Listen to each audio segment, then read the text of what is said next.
A Venezia e in Veneto nel 2024 sono calati i casi di infortuni mortali sul lavoro, ma emerge un altro dato, ovvero quello delle criticità legate alle fasce d'età dei lavoratori coinvolti, nello specifico i giovanissimi under 24 e gli over 65.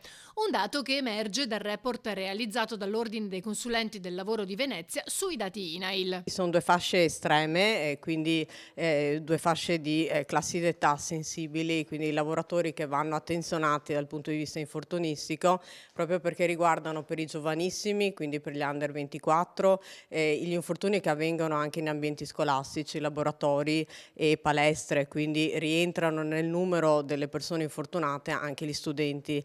Mentre per gli over 65 l'attenzione va posta proprio per la cultura della sicurezza a cui si approccia l'over 65enne e quindi di cui una parte anche composta da pensionati.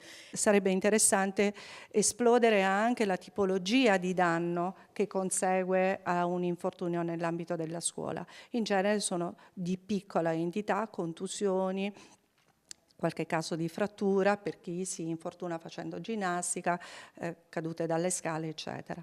Per le fasce di età ultra 65 anni invece lì c'è una componente importante che è quella della eccessiva sicurezza che nel corso degli anni e dell'esperienza si acquisisce e quindi ho sempre fatto così. Naturalmente va tenuta in considerazione la tipologia di lavoro e la pericolosità delle mansioni. Come agire dunque? La formazione è fondamentale, cioè io devo insegnare alle persone la sicurezza, ma non l'uso del DPI, la cultura della sicurezza. Quello che manca non è dire a una persona mettiti il caschetto, è dire che va allacciato, va messo in una certa maniera, che va utilizzato in una certa maniera. Nel dettaglio, gli infortuni mortali complessivi in provincia di Venezia sono passati dai 23 del 2023 ai 17 del 2024. 5 dei 17 infortuni mortali hanno coinvolto over 55, confermando che l'indice infortunistico più elevato resta quello della fascia 55-64, sia a livello provinciale che regionale.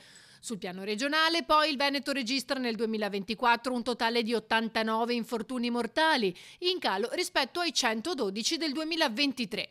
Un focus specifico è dedicato ai lavoratori stranieri. Se io guardo i lavoratori stranieri e i lavoratori italiani, alla fine gli infortuni capitano molto di più ai lavoratori stranieri. Un altro dato significativo riguarda invece gli infortuni in itinere. Cioè nel percorso casa-lavoro.